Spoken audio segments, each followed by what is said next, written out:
Bueno, ni Arkaiz naz, platoen atzean jartzen hasenean Ole Aktif.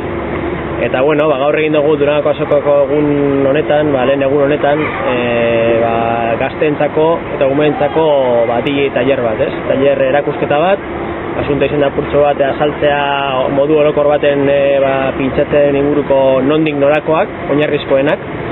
Eta bueno, gero ere bai parte hartzea apurtxo bat, ez? Ikusteko apuru ez zertan datzan, ez? Platoen mundu horrek eta bueno, bai esan da nahiko pozik, jente asko parte hartu da, eta mutiko guztiak hori bilidera zoratuta platoen atzean jarri gurean, eta bueno, esperientzia oso positiboa. Eta diasporako kidei, zelan hurbildu daitezke Ole Akiften hori erakustaldietara, edo zelan egin dezakete? Bueno, egia esan da gaur egun inoiz baino errezago dago, ez?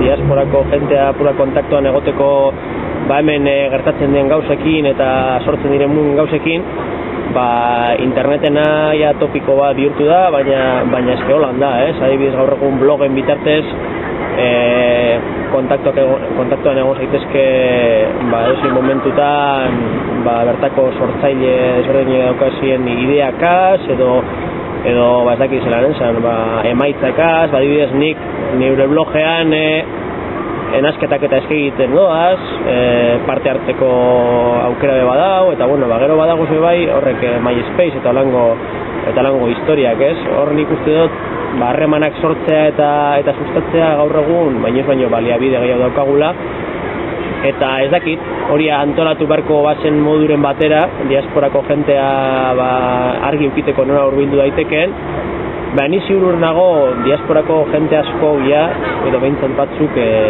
jarraitzen da bela, Euskal Herriko realitate kulturala, bai internet bitartez, bai satelite bidezko telebistaz, edo dena delakoa. Eta zeintzuk dira zure webuneak, esango zeniguke?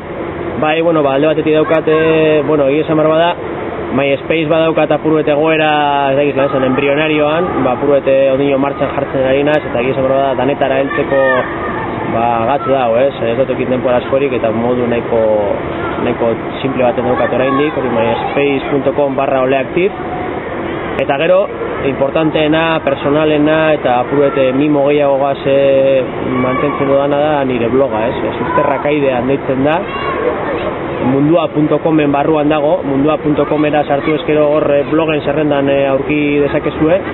Eta bueno, bertan musikaen inguruko kezkak, nasketaren batzuk eskegi, kontzertuen iruzkinak eta guzti horrek, guzti euskeraz, nahi duenak eta interesa daukanak, hori irakurtzeko. Vale.